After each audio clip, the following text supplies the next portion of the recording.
Gold ప్రపంచంలో అత్యంత విలువైన లోహం. ఈ బంగారం ఎవరి దగ్గర ఎక్కువ ఉంటే వాళ్లదే పైచేయి. ఈ మధ్య కాలంలో భారతదేశం భారీగా బంగారాన్ని కొనుగోలు చేసింది. బంగారం వాడకంలో భారతదేశం ముందుంది. బంగారం నిల్వలున్న దేశాల్లో భారత్ టాప్ 10లో ఉంది. అయితే మరో ఆశ్చర్యం కలిగించే విషయం ఏంటంటే భారతదేశంలోని ఇళ్లల్లో అంతకు మించిన బంగారం ఉందట. వేల టన్నుల బంగారం మన గృహాల్లోనే ఉన్నట్లు అంచనాలున్నాయి. దీని అసలు లెక్కలు వింటే నోరెళ్లబెట్టాల్సిందే. మరి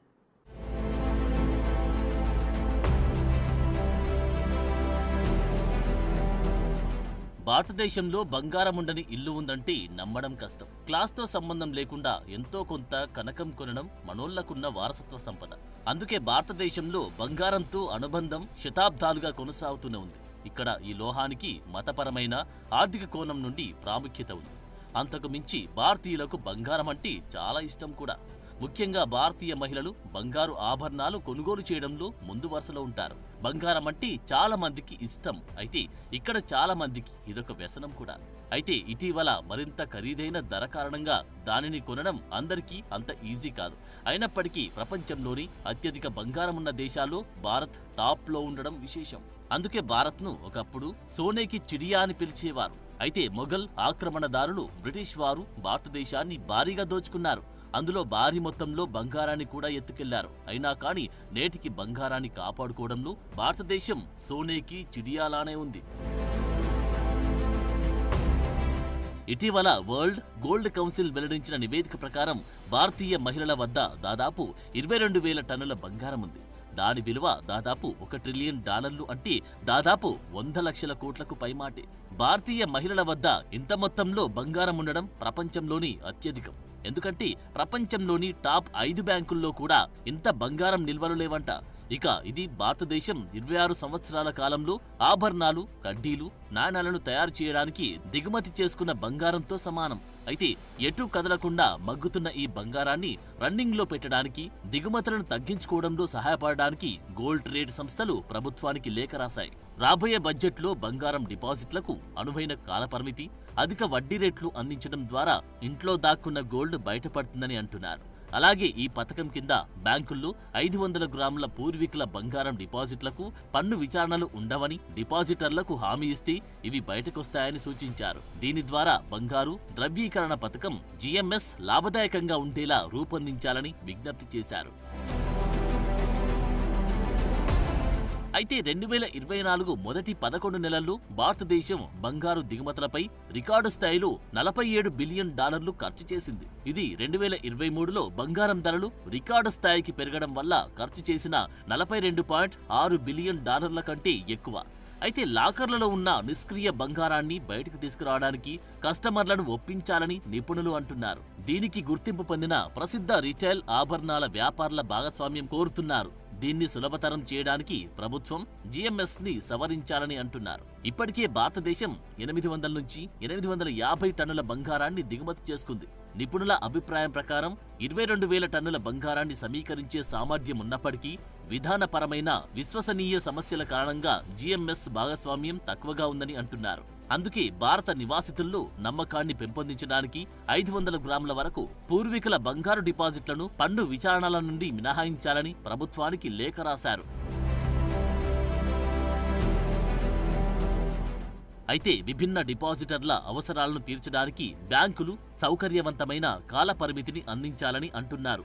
ప్రస్తుత నియామకాల ప్రకారం ఒకేసారి కనీసం 10 గ్రాముల ముడి బంగారాన్ని, అంటే బంగారు కడ్డీలు, నాణాలు, రాళ్లు, బంగారు ఆభరణాలు డిపాజిట్ చేయడానికి అనుమతి ఉంటుంది. ఈ పథకం కింద డిపాజిట్ చేయడానికి గరిష్ట పరిమితి కూడా లేదు. అలాగే ఈ పథకం స్వల్పకాలిక, అంటే 1 నుండి 3 సంవత్సరాలు, మధ్యకాలిక అంటే 5 నుండి 7 సంవత్సరాలు, చివరిగా దీర్ఘకాలిక అంటే 12 నుండి 15 సంవత్సరాలు డిపాజిట్లను అనుమతిస్తుంది. అయితే మధ్యకాలిక, దీర్ఘకాలిక డిపాజిట్లలో 5 నుండి 7 సంవత్సరాల డిపాజిట్లకు 2.25%, 12 నుండి 15 సంవత్సరాల డిపాజిట్లకు 2.5% వడ్డీని ఆకర్షిస్తూ ఉండగా స్వల్పకాలిక డిపాజిట్లపై వడ్డీని సంబంధిత బ్యాంకు నిర్ణయిస్తుంది. దీనివల్ల బంగారం రొటేషన్లలో ఇబ్బందులు ఎదురవుతున్నట్లు నిపుణులు పేర్కొన్నారు. దీని దిశగా ప్రభుత్వం దృష్టి పెట్టాలని కోరుతున్నారు.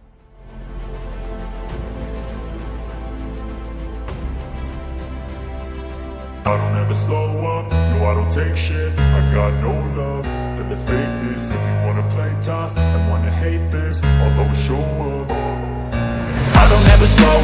No, I don't take shit. దేశంలో ఉన్న బంగారు నిల్వలను సమీకరించడం ఇప్పుడు చాలా అవసరంగా కనిపిస్తోంది. ఇది దేశ ఆర్థిక స్థిరత్వాన్ని పెంచుతోంది. అలాగే విదేశీ దిగుమతులపై ఆధారపడడాన్ని తగ్గిస్తోంది. అయితే దీనికోసం ఇళ్లల్లో ఉన్న బంగారంపై ఆధారపడాలా, లేదంటే సంస్థాగత బంగారంపై, ముఖ్యంగా దేవాలయాల వద్ద ఉన్న బంగారంపై దృష్టి పెట్టాలా అనేది ఇప్పుడు చర్చకు దారితీసింది.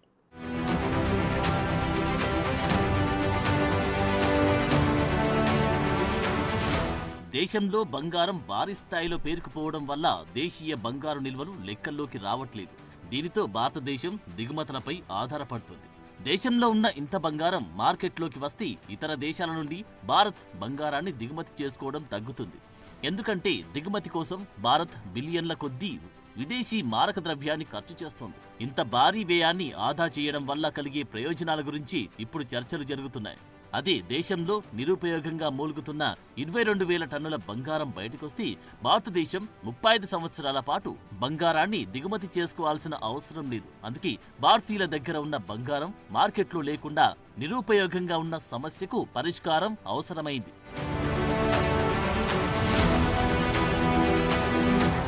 అయితే ఇంత స్థాయిలో బంగారం ఎందుకు బయటకు రావట్లేదు అనే దానికి కారణాలు కూడా చాలానే ఉన్నాయి. తరతరాలుగా సంపాదించిన ఇంట్లోని బంగారం ఆభరణాలకు కొనుగోలు రుజువులు లేకపోవడం పెద్ద సమస్య. ఎవరైనా వాటిని విక్రయించడానికి ప్రయత్నించినప్పుడు పన్ను, నియంత్రణ, అడ్డంకులు కూడా ఎదుర్కోవాల్సి వస్తోంది. ఇక బంగారం ఈ దేశంలో ఒక భావోద్వేగ అనుబంధంతో కూడుకున్న అంశం. కాబట్టి వారసత్వం సంపదగా వచ్చినా ఇప్పుడు కొనుగోలు చేసినా దాన్ని తిరిగి అమ్మడం అనేది చాలా క్లిష్టతరమైన వ్యవహారం. తీవ్రమైన ఆర్థిక పరిస్థితులు ఎదురైతే తప్ప తమ బంగారాన్ని మార్కెట్లోకి తీసుకొస్తారు. దీనికి తోడు వ్యాపారుల మోసాలు ఉండనే ఉన్నాయి. బంగారంలోని స్వచ్ఛత వ్యవహారంలో కస్టమర్ నమ్మిన దానికంటే ఎక్కువ రేటు చెప్తారు. చిటికెడు బంగారమైన చాటెడు దోపిడీ చేయాలనే వ్యాపారస్తుల పద్ధతులతో చాలా మంది బంగారాన్ని బయటకు తీసుకురారు. మరోవైపు బంగారు ఆభరణాలు విక్రయించినప్పుడు రాళ్ల ద్రవ్య విలువ తెలియదు. దీనికి సంబంధించి ఎలాంటి ప్రమాణాలు కూడా అందుబాటులో లేవు. సాపేక్షంగా పెద్ద బంగారు ముక్కల విషయంలో తప్ప మామూలుగా దీన్ని పరిగణించరు. దీనివల్ల విక్రేతకు భారీగా విలువ అందదు. దీనికి తోడు ఆభరణాల్లో మైనపు బరువుకు ఎటువంటి విలువ ఉండదు. అన్ని సందర్భాల్లో దానిని సేకరించడానికి గతంలో చెల్లించిన మేకింగ్ ఛార్జీలు పూర్తిగా కోల్పోతారు. అంటే ఆభరణాల రకాన్ని బట్టి దానిని ఎక్కడ కొనుగోలు చేశారనే దానిపై ఆధారపడి 0.5% నుండి 20% వరకు మేకింగ్ ఛార్జీల కింద పోతుంది. దీనికి తోడు కొనుగోలు ఛార్జీలు, అమ్మకం ఛార్జీల వంటి అదనపు ఖర్చులు ఉండనే ఉన్నాయి. అయితే ఈ సమస్యలకు ముందుగా పరిష్కారాలు కనుక్కోవాలి. కొనుగోలు రుజువుకు సంబంధించిన సవాళ్లను పరిగణలోకి తీసుకోవాలి.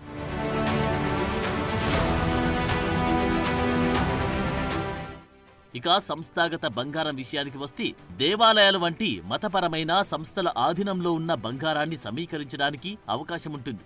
5,000 టన్నులకు పైగా అంటే సుమారుగా $3.75 ట్రిలియన్ విలువైన బంగారం నుండి 10,000 టన్నుల వరకు ఉండి ఆలయ బంగారు నిల్వలు బంగారాన్ని సమీకరించడానికి ఆచరణీయమైన మార్గంగా ఉంటాయి.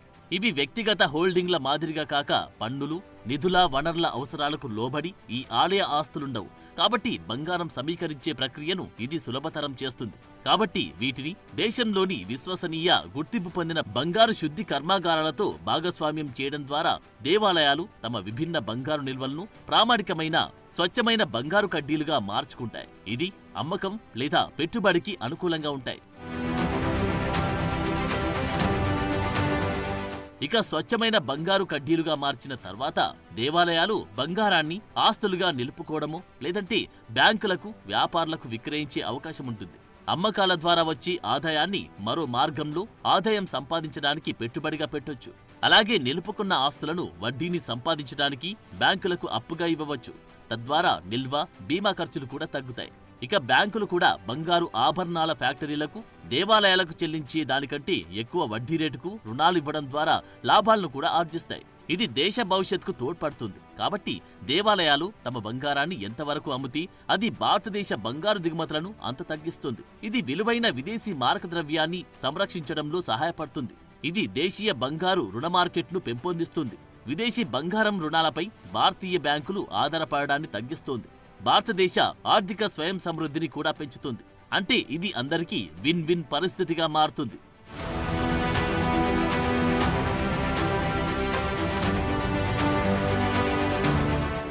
నయా భారత్ సాకారం కావాలంటే మన దేశంలోనే ఉన్న బంగారు నిల్వలను ఉపయోగించుకోవాలి.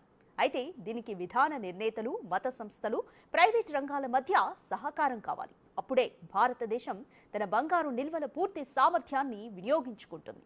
అది దేశ ప్రజలకు, దేశానికి ఉపయోగపడుతుంది.